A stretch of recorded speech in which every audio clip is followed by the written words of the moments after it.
Hi everyone, this lecture is on Westward Expansion from 1840 to 1900.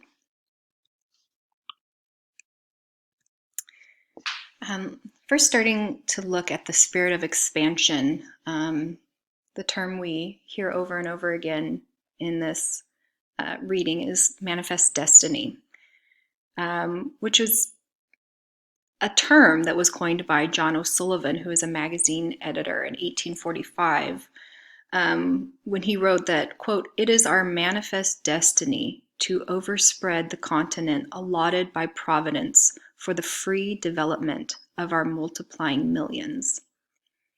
End quote.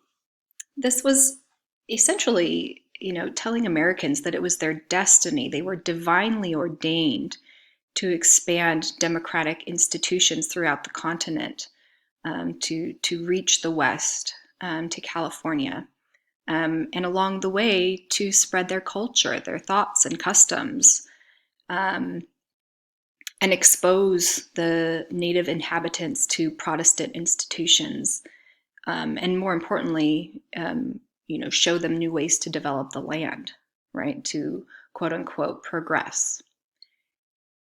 So there's this overarching sentiment of American exceptionalism throughout this era, a premise that really began during puritanical times,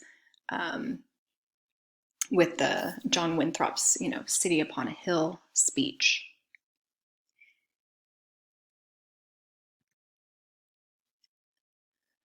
There were several ways in which the federal government assisted in this westward movement, and programs that sort of encouraged not only the development of the land, but people to move out west as well and sort of reach this destiny, achieve this manifest.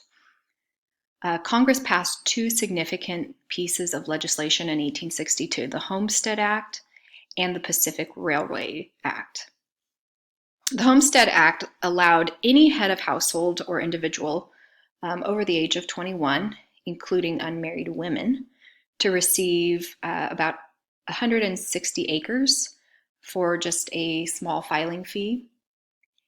And in exchange, they were required to improve the land within a period of 5 years of getting that land. And the standards of improvement were pretty minimal. The owners could clear a few acres, build small houses or barns, grow, have some grazing land for livestock.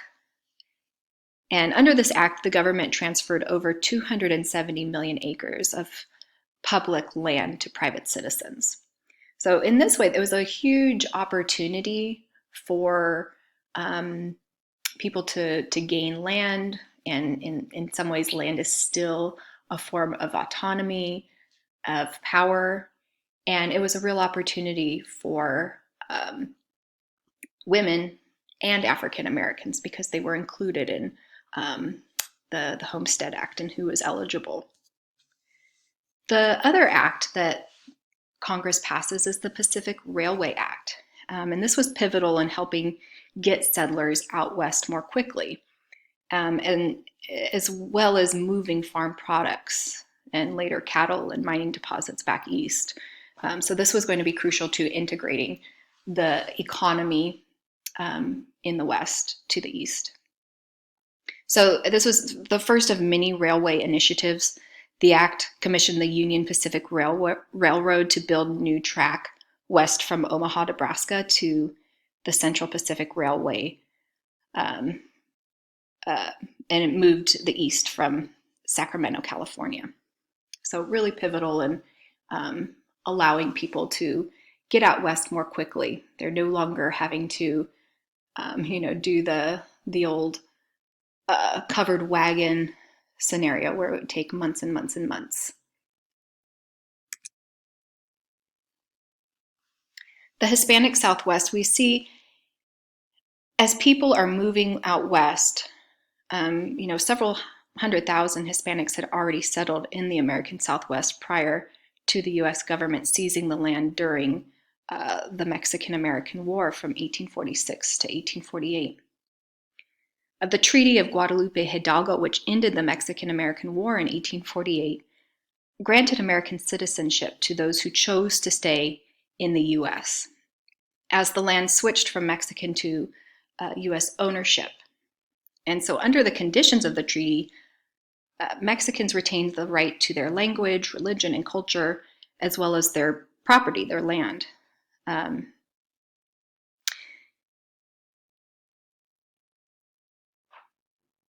So the U.S. gained, obviously, a lot of territory through this treaty, the wealth and the land and the resources that were on that Southwest territory. But it also gained the people. And so the issue of citizenship quickly gets addressed in the treaty and gives those living in that area a choice of three options.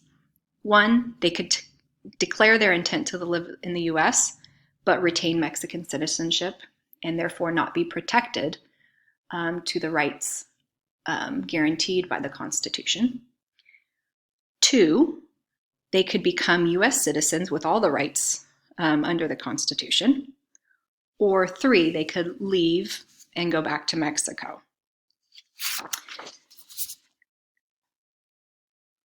So with that, if they chose to stay and become citizens, they were allowed to keep their land, and the protection, their land would be protected by the U.S. government. What we see is, in 1848 is also when gold is discovered in California, in Sacramento, and the gold rush ensues. And as more and more people are flocking out west, squatters start taking up, you start to see squatters on people's land, and they start to challenge the Mexican-American land grants that were pretty easy to challenge. The United States had a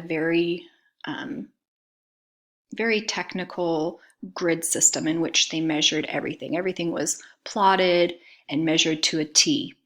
And a lot of the early Mexican land grants were much more vague. It would be, something like 20 leagues to the creek, and my land extends to that, big oak tree that way. So they were very much more loosely based. And so oftentimes, if they were going to the courts to try to protect their land, which they would do, the courts would side in the favor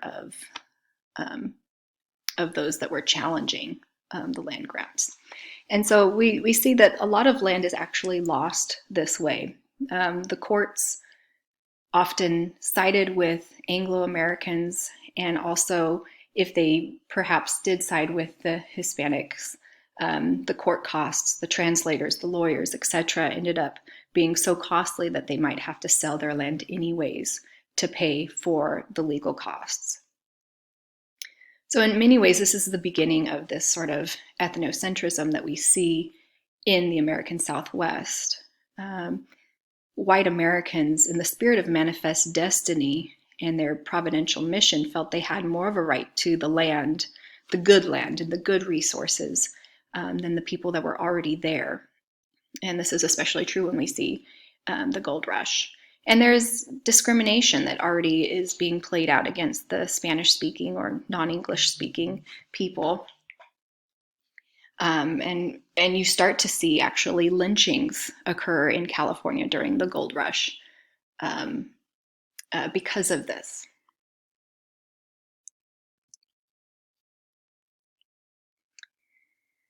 Native Americans and westward expansion.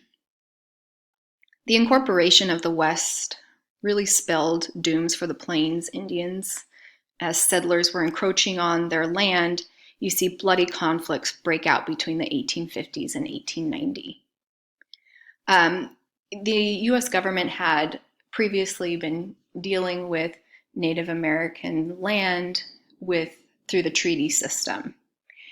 And, through a series of treaties, Native Americans were moving off their land more and more frequently, from the beginnings of time through, the 1830 Indian Removal Act. And we continue to see that kind of treaty moving Native Americans off their lands. But in some ways, the Battle of Little Bighorn gave Native Americans some hope in 1876.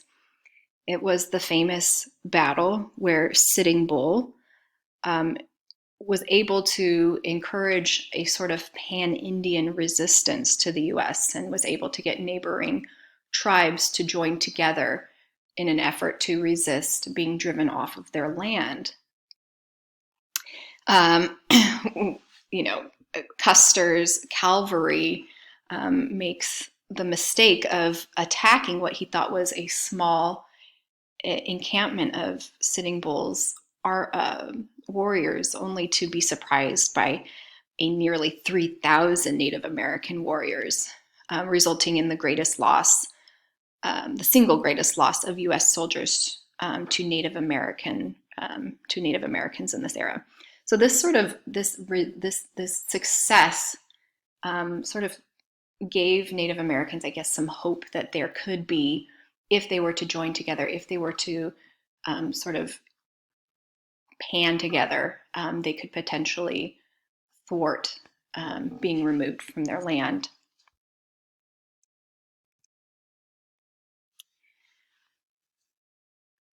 But what happens in 1890 at Wounded Knee sort of marks the end of the Indian Wars.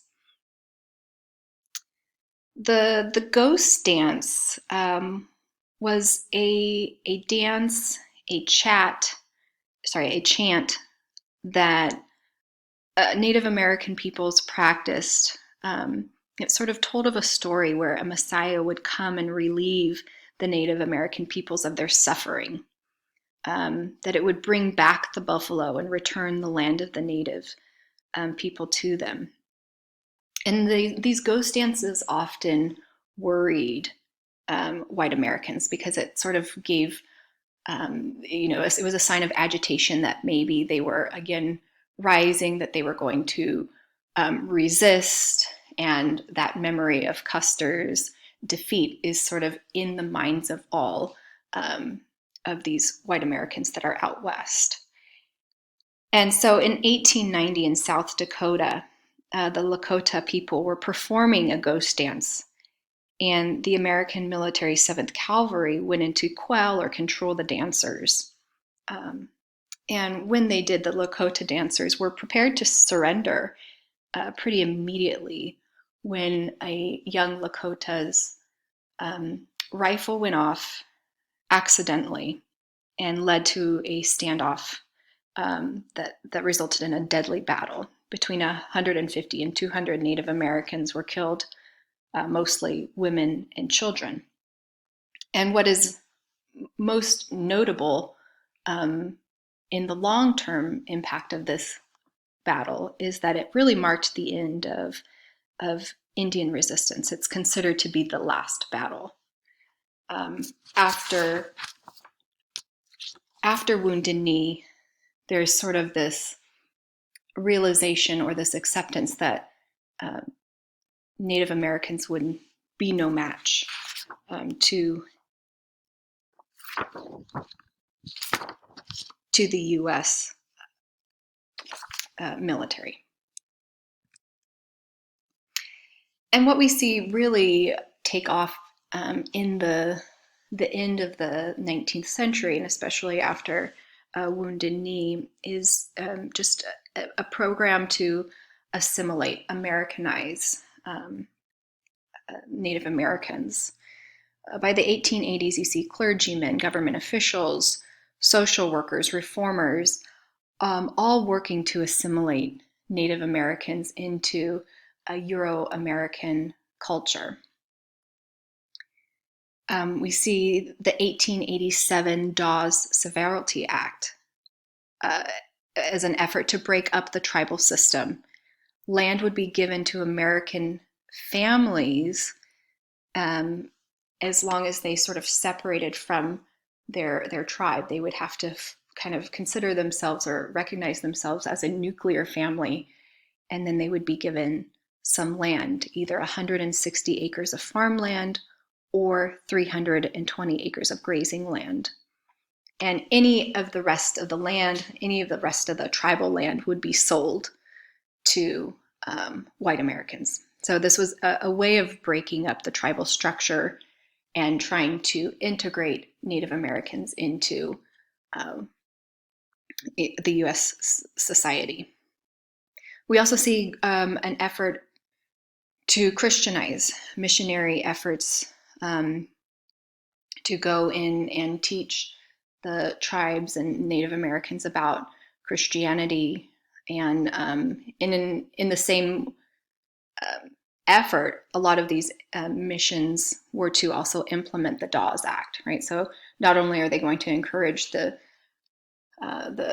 breaking up of the tribal land and focus on the nuclear family, but they're also going to be, teaching them about Christianity.